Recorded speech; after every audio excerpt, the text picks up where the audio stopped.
In this video lecture, we're going to learn how to make formula units for ionic compound, and the first thing that you might notice is that I'm not using the word formula.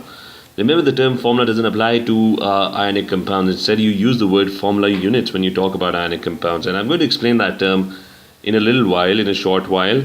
Now, ionic compounds were simple compounds where one atom ends up losing electrons, and it ends up forming a positive ion, and the other one ends up gaining electrons, and it ends up forming a negative ion. And there are strong electrostatic forces of attraction between positive and negative ions, which is why, as you can see in this diagram, you can see a positive ion being attracted by and surrounded by negative ions, and those negative ions are attracting positive ions. And this arrangement continues. A giant ionic lattice is formed, and this structure is called a giant ionic lattice. It has regular arrangement of positive and negative ions. So there's strong forces of attraction between positive and the surrounding negative ions. The negative ions are surrounded by positive ions, and so on and so forth. And these strong forces of attraction, they're called ionic bonds. So this is the basic idea of what an ionic compound is going to look like, what any ionic compound is going to look like. So for example, this structure would apply to NaCl, where has a +1 charge, it's in group 1, and Cl has a -1 charge, it's in group 7. So you have sodium ions and you have Cl ions. Now, when I write the formula of NaCl, I use the term Na, and there's one Na and there's one Cl. Now, the quantity of sodium and the quantity of Cl that I've written down, they are 1 and 1, which means that there's one Na and there's one Cl. But if you look at the structure of NaCl, there would be lots of positive ions of sodium and there would be lots of negative ions of chlorine. So what the formula of NaCl, or formula unit of NaCl, actually tells you is that it gives you the ratio in which these ions would be present. And for NaCl, the ratio is 1:1. So if you look at the structure, you would count all the positive ions and you would count all the negative ions, and the ratio would come out to be equal. So if there are 50 positive sodium ions in this structure, then there would be 50 negative Cl ions. So whenever you write formula units for ionic compounds, the formula is actually giving you the ratio in which the two ions would be present in a giant ionic lattice. So the term formula unit basically implies that it's the ratio of ions present in a giant ionic lattice. So we can pick any giant ionic lattice and we can figure out the ratio in which the ions would be present. For example, I have magnesium, which is in group 2. Now, previously that we studied ions, we know that group 2 has a charge of 2+. That means that it has lost 2 electrons. And the negative ion that I'm going to pick is Cl-1 to make this giant ionic lattice. And if you look at Cl-1, you will notice that it has a -1 charge, which means that it gains only 1 electron. It only has a capacity to gain 1 electron. Now, Mg is losing 2 electrons, but Cl-1 is gaining 1 electron. Now there's a misbalance of the number of electrons that are being lost and the number of electrons that are being gained. So what Mg would do is it's going to give 1 electron to Cl, because Cl only needs 1 electron. And there's going to be another Cl-1 ion which also gains 1 electron. And if that gains 1 electron, then the second electron that Mg is losing, that would go to Cl1-. So in this way, the giant ionic lattice of magnesium chloride, or Mg and Cl ions, that would contain 1 magnesium ion for every 2 Cl ions. So if I have 100 magnesium ions, then I'm going to have twice the amount, which is 100 into 2, which is 200 Cl-1 ions. So the formula of magnesium chloride is going to be 1 Mg. You don't generally write 1. That is always implied, and there would be 2 Cl, so the formula is going to be MgCl2. And remember, when elements are combined together, joined together, you use the small 2 instead of the large 2. So the 2 as a subscript is written. So magnesium chloride is going to have this formula, MgCl2. It's going to have 1 magnesium ion for every 2 Cl ions.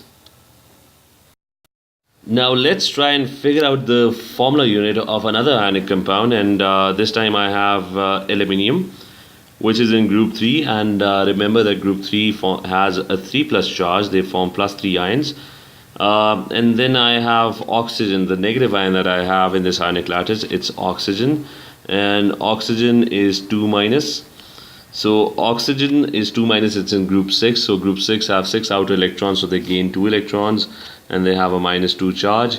Now in this case, aluminium loses a total of 3 electrons, but oxygen is only gaining. So oxygen ends up gaining 2 electrons. Now I want to figure out what would be the ratio in which these two ions would be present. So the number of electrons that are being lost and the number of electrons that are being gained, they become equal.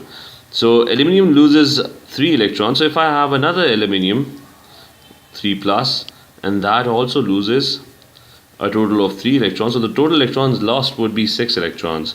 And vice versa on the other side, if I have 2 more oxygen ions, this one gains 2 electrons, and then I have another oxygen ion that also gains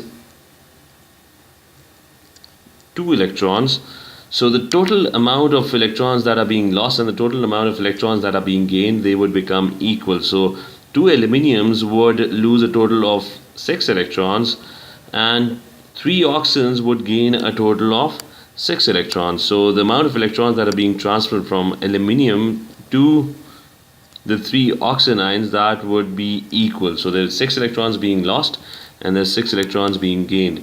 So the ionic lattice that would be formed would contain aluminium and oxygen ions in the ratio. There would be 2 aluminium ions and there would be 3 oxygen ions. So if I write down the formula of this ionic compound, it's going to be, there would be 2 aluminiums and there would be 3 oxygens.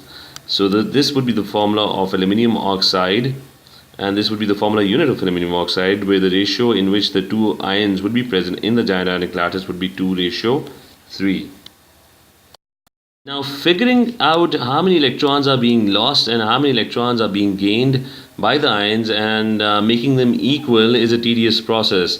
For example, this aluminium ions and oxygen ions, figuring out how many electrons are being lost and how many electrons are being gained, and to figure out the ratio in which the ions are present, that's a time-consuming process. Now there's one shortcut which is called the Crisscross method, and that method I'm going to help you. I try to help you understand what this Crisscross method is. That's a shortcut. It's a shortcut in figuring out what the ratio of the ions are going to be. So for example, the Crisscross method works in a way that I know that magnesium has a charge of 2 plus, it's in group 2, and Cl-1 has a charge, it has a -1 charge because it's in group 7. Now the Crisscross method, what it does is, what you just need to do to figure out the formula is, bring this 1 over here, there would be 1 magnesiums, and get this 2 over here, and there would be 2 Cls. So there would be 1 magnesium ions, and there would be 2 Cl ions, and that is how I'm going to figure out what the formula is. So this is a shortcut. Remember, we came to the conclusion that the ratio in which magnesium ions and Cl-1 ions were present, that ratio was 1:2. This quick crisscross method, leave the charges wherever they are. I mean, if this is 2 plus, don't get the charge over here, just write 2 over here. And if this is 1 minus, just write 1 over here. Don't bring the charges. So this is a quick way of writing the same formula instead of actually figuring out how many electrons are being lost and how many electrons are being gained. This quick method always works, and this ratio needs to be simplified. Whenever you have this ratio, make sure it's the simplest ratio. So we can try this with aluminium oxide as well. Aluminium was it was 3 plus, and O was 2 minus.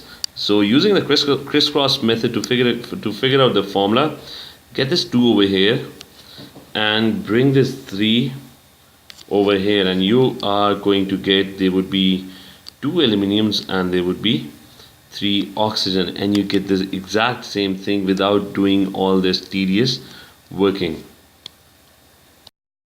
Another thing about that I would like to point out is about naming these ionic compounds. So I have magnesium ions. Magnesium chloride has magnesium ions and Cl-1 ions.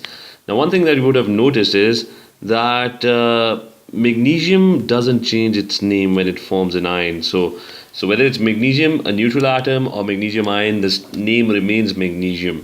But chlorine, when it forms a negative ion, that would change its name. So instead of calling it a chlorine ion, we would call it a chloride ion. So the name would be magnesium chloride. So this IDE is added to the name of the negative element, the element that is forming the negative ion. So from chlorine, this becomes chloride. Similarly, we can try and name this aluminium ion in aluminium oxide. Aluminium would remain aluminium. So that is aluminium. But the name of the negative ion, which is the oxygen ion over here, that would change. Oxygen, when it forms a negative ion, is not called an oxygen ion. Instead, it's called an oxide. So the name would change to oxide, and ID would be added as a suffix. So the name would be aluminium oxide. So always remember, whenever you see the term IDE, it's basically the element that we are talking about in its ion form, the negative ion form.